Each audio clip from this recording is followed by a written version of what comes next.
પશ્ચિમ બંગાળમાં ગઈકાલે થયેલા હાઈ વોલ્ટેજ ડ્રામા બાદ પશ્ચિમ બંગાળના સીએમ મમતા બેનર્જી ધરણા પર ઉતર્યા છે। પીએમ મોદી સામે તેઓ કોલકાતામાં ધરણા પર ઉતર્યા છે, ત્યારે વિપક્ષી દળના અનેક નેતાઓએ મમતા બેનર્જી સાથે વાતચીત કરી છે અને તેમને સમર્થન આપ્યું છે। कांग्रेस अध्यक्ष राहुल गांधी, बसपा अध्यक्ष मायावती, दिल्ली सीएम अरविंद केजरीवाल, सपाना अध्यक्ष अखिलेश यादव, एनसीपी अध्यक्ष शरद पवार, नेशनल कॉन्फ्रेंस नेता उमर अब्दुल्ला सहित अनेक नेताओं ममता बेनर्जी साथे बातचीत करी छे अने तेओए पण आ धरणाने समर्थन आप्युं छे। उल्लेखनीय छे, आज पश्चिम बंगाळमां बजेट रजू थवा जई रह्युं छे, त्यारे ममता बेनर्जीए जणाव्युं के अमे खूब अपमान सहन कर्युं छे, बजेट रजू नहीं करूं पण धरણા કરીશ। ત્યારે ममता બેનર્જીના ધરણા સ્થળ મેટ્રો ચેનલ પર મંચ પણ તૈયાર કરવામાં આવ્યું છે। મમતા બેનર્જી અહીં રોડ પર જ ધરણા સ્થળે કેબિનેટ બેઠક બોલાવી શકે છે।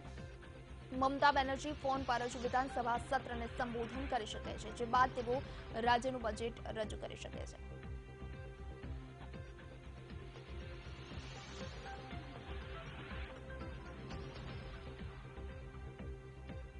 પશ્ચિમ બંગાળના કોલકાતામાં ગઈકાલે થયેલા હાઈ વોલ્ટેજ ડ્રામાનો મામલો છેક સુપ્રીમ કોર્ટ સુધી પહોંચ્યો છે અને આજે સીબીઆઈ સુપ્રીમ કોર્ટમાં જશે અને મામલો રજૂ કરશે। સોલિસિટર જનરલ તુષાર મહેતાની ખંડપીઠ સમક્ષ સીબીઆઈ પોતાનો મામલો રજૂ કરશે। સીજેઆઈની અધ્યક્ષતાવાળી ખંડપીઠ સમક્ષ સીબીઆઈ પોતાનો મામલો રજૂ કરશે, જે અંતર્ગત સુપ્રીમ કોર્ટમાં સુનાવણી હાથ ધરાશે। મહત્વની વાત છે કે પશ્ચિમ બંગાળ સરકારના વકીલ પણ કોર્ટમાં હાજર રહી શકે છે। ઉલ્લેખનીય છે કે ગઈકાલે સીબીઆઈ અને કોલકાતા પોલીસ વચ્ચે ભારે ઘર્ષણ થયું હતું। શારદા ચીટફંડ મામલે તપાસ કરવા પહોંચેલી સીબીઆઈની ટીમ અને કોલકાતા પોલીસ વચ્ચે ઘર્ષણ થયું હતું। સીબીઆઈની team Kolkata police commissioner Rajiv કુમારના ઘરે તપાસ માટે જઈ રહી હતી। રાજીવ કુમારના નિવાસસ્થાને પહોંચી તે પહેલા કોલકાતા પોલીસે સીબીઆઈની ટીમની અટકાયત કરી હતી। સીબીઆઈની ટીમની અટકાયત કરી તેમની પાસેથી પેપરવર્કની માંગ કરી હતી। તો ઘટનાની જાણ થતાં મુખ્યમંત્રી મમતા બેનર્જી કમિશનરના નિવાસસ્થાને પહોંચ્યા હતા। ભારે ખેંચતાણ બાદ સીબીઆઈના અધિકારીઓને મુક્ત કરાવ્યા હતા।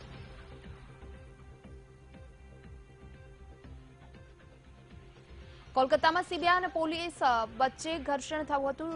શારદા ચીટફંડ મામલે તપાસ કરવા પહોંચેલી સીબીઆઈની ટીમ અને કોલકાતા પોલીસ વચ્ચે ઘર્ષણ સર્જાયું હતું। સીબીઆઈની team Kolkata police commissioner Rajiv કુમારના ઘરે તપાસ માટે જઈ રહી હતી। રાજીવ કુમારના નિવાસસ્થાને પહોંચે તે પહેલા કોલકાતા પોલીસે સીબીઆઈની ટીમની અટકાયત કરી।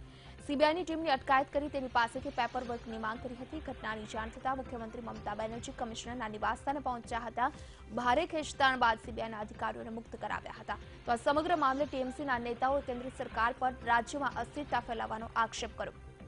આ ઘટનાને લઈ મમતા બેનર્જીએ જણાવ્યું હતું કે તેઓ સંવિધાન બચાવવા માટે ધરણા પ્રદર્શન કરશે અને આગામી ચૂંટણીમાં ભાજપ સામે વિપક્ષો એક થઈને લડત આપશે।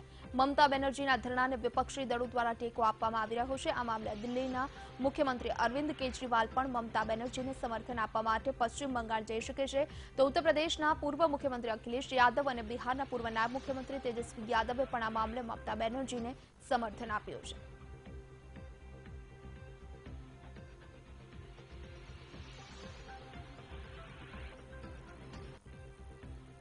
देखिए, स्थिति कहां तक पहुंच गया है, यहाँ कोई घटना का अनुसंधान इंक्वायरी भी नहीं कर सकता है सीबीआई। इसलिए पहले से सीबीआई का खिलाफ एक वातावरण बनाने का प्रयास हमारे मुख्यमंत्री कर रही थी। उनको डर था कि उनके ऑफिसर, उनके पार्टी के लोग इस घोटाले में लिप्त हैं, कभी ना कभी एक इंक्वायरी होगी और सच्चाई सामने आएगी।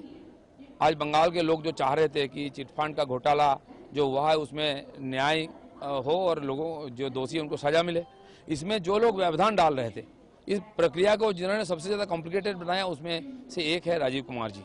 वो सीट के वो मुखिया थे और आज बार बार उनको नोटिस भेजने के बाद भी वो सीबीआई का हवाले नहीं हुआ और सीबीआई उनका घर तक पहुंचा उनको पूछताछ करने के लिए, और उससे घबराई हुई मुख्यमंत्री वहां पहुंच गई जाकर के और उन ऑफिसरों को अरेस्ट किया गया है।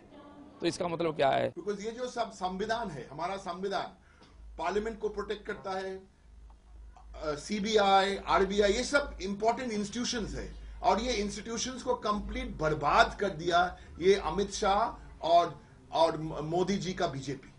और मैं तो हम लोग सुन रहे अभी सीबीआई कलकत्ता में 40 ऑफिसर गया, पुलिस कमिश्नर का घर पे गया उनको सर्च करने। वो क्या किया? ही इज इन चार्ज, एक स्पेशल इन्वेस्टिगेशन प्रोब जो हो रहा था उसका वो इंचार्ज था।